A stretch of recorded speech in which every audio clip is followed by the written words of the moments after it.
December 19 மற்றும் 20ஆம் தேதிகளில் ஈரோடு மாவட்டத்தில் கள ஆய்வு மேற்கொள்ளவிருக்கிறார் முதலமைச்சர் ஸ்டாலின். வரும் டிசம்பர் 19 மற்றும் 20ஆம் தேதிகளில் ஈரோடு மாவட்டத்தில் முதலமைச்சர் ஸ்டாலின் ஆய்வு மேற்கொள்கிறார். அப்போது 50,000 பயனாளிகளுக்கு முதலமைச்சர் நலத்திட்ட உதவிகளை வழங்கவிருக்கிறார். விவரங்களோடு செய்தியாளர் கண்ணன் இணைகிறார். கண்ணன், வருகிற டிசம்பர் 19, 20 முதலமைச்சர் ஈரோடு செல்லவிருக்கிறார். பயண திட்டம் என்ன? முழுமையான விவரம். நிச்சயமாக தமிழ்நாடு முதலமைச்சர் ஸ்டாலின் மாவட்டங்களுக்கு நேரடியாக சென்று கள ஆய்வை மேற்கொண்டு வருகிறார். அதன்படி இதுவரை வேலூர், விருதுநகர் உள்ளிட்ட மாவட்டங்களுக்கு சென்று கள ஆய்வை மேற்கொண்டுள்ளார். இந்நிலையில் வரும் 19 மற்றும் 20ஆம் தேதி 2 நாட்கள் ஈரோடு மாவட்டத்தில் முதலமைச்சர் ஸ்டாலின் கள ஆய்வை மேற்கொண்டுள்ளார்.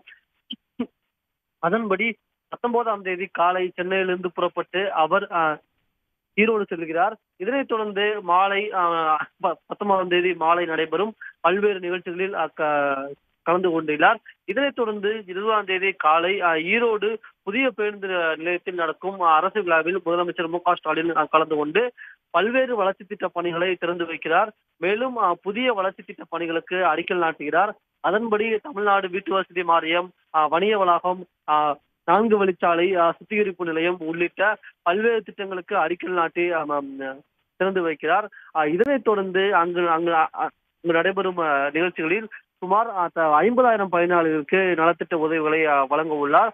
தமிழ்நாடு அரசின் பல்வேறு திட்டங்களின் கீழ் பயன்பெற உள்ள 50,000 பயனாளிகளுக்கு இந்த நலத்திட்ட உதவிகளை தமிழ்நாடு முதலமைச்சர் ஸ்டாலின் வழங்க உள்ளார்.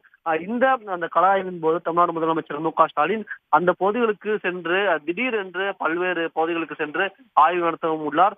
அதன்படி அந்த பகுதியில் உள்ள பல்வேறு தொழிற்சாலைகள், அந்த உள்ளாட்சி அமைப்புகள், பல்வேறு திட்டங்களுக்கு முதலமைச்சர் திடீரென்று சென்று ஆய்வு மேற்கொள்ளவும் முதலமைச்சர் ஸ்டாலின் திட்டமிட்டுள்ளார். கண்ணன், மேலதிக விவரங்களுக்கு நன்றி.